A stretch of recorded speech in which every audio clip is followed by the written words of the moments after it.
सरकार चाहती कि वे शराबबाज बने, शराबी बने, वे ना पढ़े। क्लब खुलेगा, रेस्टोरेंट खुलेंगे, बार खुलेंगे, रोजगार मिलेगा, वहीं के युवाओं को वहीं रोजगार मिलेगा। आदिवासी क्षेत्रों में शराब दुकान खोलने की आवश्यकता है या फिर एक अच्छा स्कूल खोलने की आवश्यकता है। पत्रकारों को कैद करने का प्रयास किया जा रहा है, जनता के आवाज को दबाया जा रहा है। ये सरकार की तानाशाही नहीं चलेगी। आदिवासी थे और आदिवासी ही रहेंगे और हम हाय हेलो नहीं, हम जोहार कहेंगे। फिलहाल हमारे साथ बात करने को अभी हैं राकेश बड़ाई, अधिवक्ता हैं पेशे से, वकालत किए हैं और आंदोलन कर रहे हैं पिछले कई दिनों से। चाहे वो रैम का मुद्दा हो, चाहे वो और कई मुद्दे हों, खासकर आदिवासी जो मुद्दे हैं, झारखंड से मुद्दे जो झारखंड से रिलेटेड अधिकांश मुद्दे पे हम लोगों ने भाग लिया है। हम कर देते हैं, आप चिंता मत करिए। आपका परिचय भी हम दे देंगे और आपसे बात भी कर लेंगे। फिलहाल हम भूमिका बांध देंगे। तो राकेश अधिवक्ता हैं पेशे से, युवा हैं और राज्य के उन तमाम मुद्दों पर आंदोलन कर रहे हैं और या समर्थन करते हैं आंदोलन। फिलहाल राजभवन के बाहर हम लोग हैं और आज कई आदिवासी संगठनों का एक दिवसीय धरना प्रदर्शन था राजभवन के बाहर।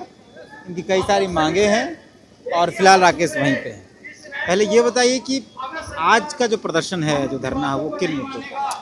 हमारी जो मांगे हैं वो सरकार से ये है कि आदिवासी के हर एक मुद्दे को लेकर हम लोग बढ़ रहे हैं। क्योंकि पहला मुद्दा हम लोगों का था केंद्रीय सरना स्थल के सामने से जो रैंप उतारा गया है उसको हटाने की मांग थी। उसको वो हमारा मेन फोकस पॉइंट है। लेकिन उसके साथ साथ आदिवासियों के अनेक मुद्दे हैं। झारखंड में अनेक मुद्दे हैं जो आदिवासी से रिलेटेड है, चाहे वो झारखंड से रिलेटेड है। उन मुद्दों को हम लोग एक एक करके मांग कर रहे हैं। जैसे कि उसमें से आता है एक पेशा कानून, उसकी हम मांग करते हैं क्योंकि पेशा कानून लागू हो जाएगा तो ग्राम सभा की शक्ति बढ़ जाएगी। सरकार इसको लागू करे क्योंकि हाईकोर्ट ने आदेश दिया हुआ था कि सरकार को कि पेशा एक्ट को लागू करे, लेकिन अभी तक इन्होंने लागू नहीं किया। स्थानीय नीति लागू करे, सरकार नियोजन नीति लागू करे, क्योंकि यहाँ अधिकांश झारखंड के लोगों को यहाँ रोजगार नहीं मिलता, बाहरियों को रोजगार मिल रहा है। तो हम लोग एक एक मुद्दे को लेकर यहाँ पे आए हुए हैं।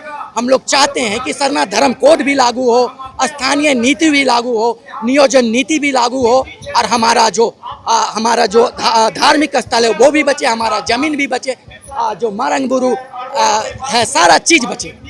आप कह रहे हैं कि ग्राम सभा की मजबूती नहीं है यहाँ पे? बिल्कुल नहीं। कैसे नहीं है? ग्राम सभा से परमिशन लेके यहाँ 50% आबादी से ज़्यादा जिन आदिवासी इलाकों में आदिवासी रहते हैं, वहाँ ग्राम सभा के परमिशन से दारू दुकान खुलेगा। और क्या पावर चाहते हैं? पावर कब मिलेगा? जब उस क्षेत्र में पेशा कानून लागू होगा। तब पेशा कानून लागू होगा तभी ग्राम सभा मजबूत हो सकती है। और भाई दारू बेचने वाला तो ग्राम सभा के परमिशन से ही बेचा जाएगा ना। अगर पेशा कानून लागू ही नहीं होगा तो हो सके उसको नकार दिया जाए। और किस क्षेत्र में वो खोलना चाहते हैं? आदिवासी क्षेत्रों में। मैं आप लोगों से सवाल पूछना चाहूँगा कि आदिवासी क्षेत्रों में शराब दुकान खोलने की आवश्यकता है या फिर एक अच्छा स्कूल खोलने की आवश्यकता है? आदिवासी क्षेत्रों में एक स्कूल खोलने की आवश्यकता है या फिर शराब दुकान खोलने की आवश्यकता है? वहाँ अच्छा हॉस्पिटल खोलने की आवश्यकता है या फिर शराब दुकान खोलने की आवश्यकता है? वहाँ के लोगों को रोजगार की आवश्यकता है या फिर वहाँ शराब की आवश्यकता है?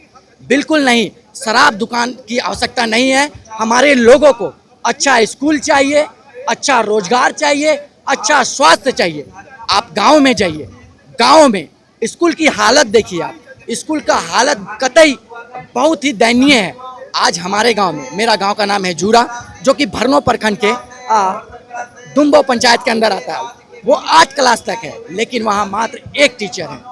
तो वहाँ उस गांव में बताइए, आदिवासी पूर्ण रूप से आदिवासी 100% आदिवासी क्षेत्र है। वहाँ बताइए आप, वहाँ स्कूल को अच्छा करने की जरूरत है या फिर वहाँ शराब दुकान खोलने की जरूरत है? शराब दुकान नहीं खुलेगा ना, क्लब खुलेगा, रेस्टोरेंट खुलेंगे, बार खुलेंगे, रोजगार मिलेगा, वहीं के युवाओं को वहीं रोजगार मिलेगा। वहाँ के युवाओं को रोजगार किस तरह से मिलेगा? वहाँ जो दुकान खोलेंगे शराब दुकान, वो कौन खोलेंगे? बाहरी आके खोलेंगे। दारू बेचेगा कौन? झारखंडी नहीं, झारखंडी बेचेंगे, लेकिन बाहरी उस गाँव को क्या विकास होगा? गाँव तो डूबेगा। गाँव के लोग तो पियेंगे शराब, सरकार को राजस्व देंगे, लेकिन गाँव के विकास तो कुछ होगा नहीं है। लोगों को शिक्षित बनना है, लेकिन ये सरकार चाहती कि वे शराबबाज बने, शराबी बने, वे ना पढ़े ताकि वह सरकार से सवाल ना करे। सरकार इनके जो बेटे बेटियां हैं वे पढ़ाई करने विदेश जाते हैं और हमारे जो युवा हैं, हमारे जो बच्चे हैं वे गांव में भी ना पढ़े। ये ऐसा नीति लेके आए हैं क्योंकि शराब दुकान जब गांव में खुलेगी तो अधिकांश आजकल के युवाओं को एक बार मजे के लिए पीते हैं, दूसरा बार मजे के लिए पीते हैं, फिर धीरे धीरे वो लत बन जाता है और दारू पीते पीते पीते वे पूरा अपना आने वाला पीढ़ी को बर्बाद कर देंगे। तो आने वाला पीढ़ी बर्बाद हो जाएगा तो शराब पी के ही वोट देगा और ऐसे सरकार को चुनेंगे जो शराब बेचना जा रही है। तो हम तो नहीं चाहते हैं कि हमारे गांव में शराब बेचा जाए। हम चाहते हैं कि वहाँ हमारा स्कूल अच्छा हो, वहाँ के लोगों को रोजगार मिले। और आप ये जो रोजगार की बात कर रहे हैं तो कहीं ना कहीं सरकार जब ये नीति के तहत वहाँ शराब दुकान खोलेगी तो कहीं ना कहीं हमारे गांव में जो महिलाएं रोजगार कर रही है, जो एक हड़िया बेचने का कार्य कर रही है, जो महुआ दारू बेच रही है, उनका रोजगार छीन जाएगा।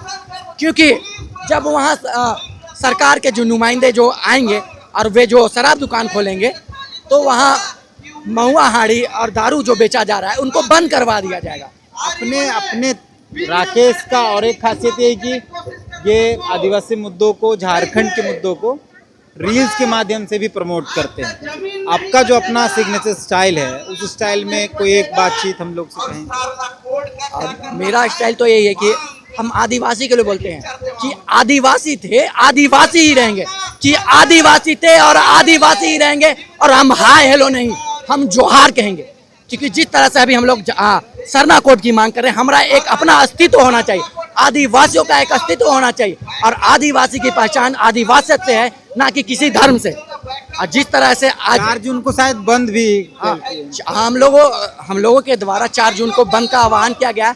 और मैं सारे आदिवासी समाज के लोगों से, हमारे झारखंड के लोगों से भी आह्वान करूंगा कि हमारे झारखंड बंद को आप लोग बढ़ चढ़ के हिस्सा लीजिए और हमारा सहयोग कीजिए। क्योंकि जिस तरह से सरकार का रवैया है, जिस प्रकार से तानाशाही कर रही है, जिस प्रकार से पत्रकारों को कैद करने का प्रयास किया जा रहा है, जनता के आवाज को दबाया जा रहा है, ये सरकार की तानाशाही नहीं चलेगी। इसके विरोध में हम लोग पूरा झारखंड को बंद करेंगे। और आप लोगों से हम लोगों का आग्रह है कि आप लोग हमारा समर्थन कीजिए, हमारा सहयोग कीजिए।